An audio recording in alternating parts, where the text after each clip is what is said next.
Bom dia, o Jornal da Manhã de hoje começa com a notícia de um fenômeno que pode ser resultado do desinteresse dos jovens pela política em todo o Brasil e também em Mato Grosso. Dados da Justiça Eleitoral apontam a quantidade de votantes aumentou, mas o número de eleitores jovens caiu em relação às últimas eleições.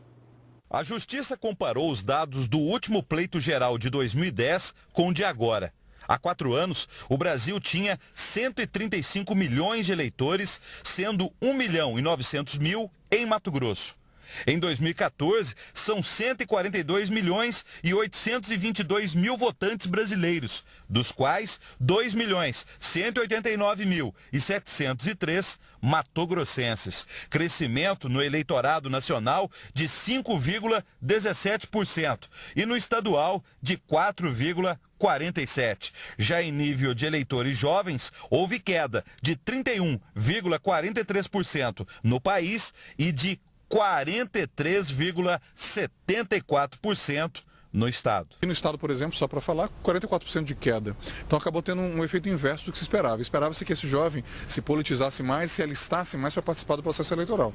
Acabou ocorrendo o contrário, ele se afastou mais do processo eleitoral. A explicação que nós damos foi a alteração da metodologia de como seria feito esses cálculos. Nos cálculos anteriores, não foi levado em consideração aquele jovem que completaria 18 anos até um dia anterior das eleições. Pode ele sim, antes dele completar os 18 anos, poderia fazer até a data da eleição o seu título no dia anterior. Não era considerado esse jovem na contagem. Se eles tivessem, primeiro, um alistamento maciço, né? Se todos eles se alistassem e fechassem em torno de algumas candidaturas, eles podiam eleger talvez até 2 deputados estaduais com a participação de eleitorado que eles têm. Não se cadastrar como eleitor é uma das atitudes usadas por quem não quer participar do processo político.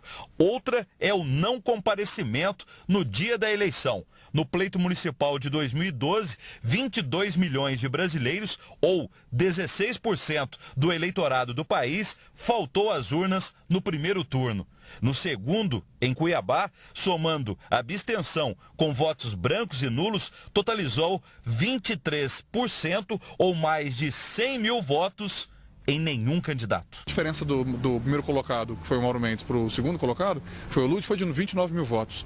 Esses 100 mil eleitores que não votaram, quase 100 mil, 90 e poucos mil, eles teriam decidido o pleito, se eles tivessem participado para um lado ou para outro.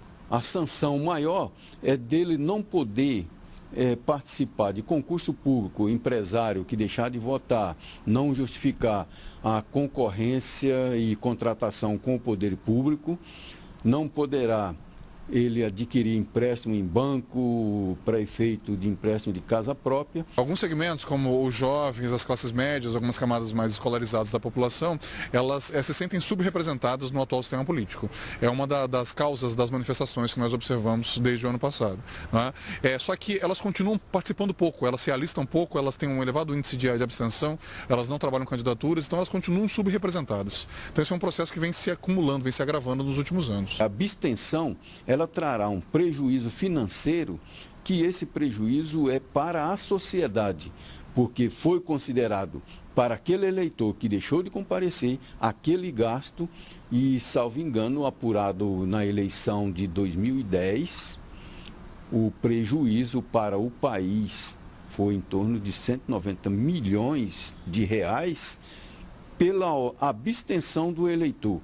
Você deixou já de votar em alguma eleição? Em 2008 eu deixei de votar. Por quê? O que aconteceu naquele ano? Porque eu morava longe, né? Não deu pra mim votar. Aí eu, por exemplo, vou lá na Chapada, aí não deu pra mim votar, tá sem passagem, não deu pra mim lá. Dos 2.200.000 eleitores matogrossenses, 8.846 votam em 32 locais indígenas. Nas aldeias, os interesses coletivos predominam, o que também deve ser expresso pelo comportamento de cada um de nós, votantes, a cada eleição. Com relação à área indígena, que nós percebemos que eles trabalham em coletividade, não no individual. Eles fazem questão de comparecer às urnas, daí o TRE ontem, na sessão de ontem, aprovou a instalação de uma sessão eleitoral com 45 eleitores indígenas numa área de reserva indígena, isto porque é a pretensão deles e eles querem exercer esse direito.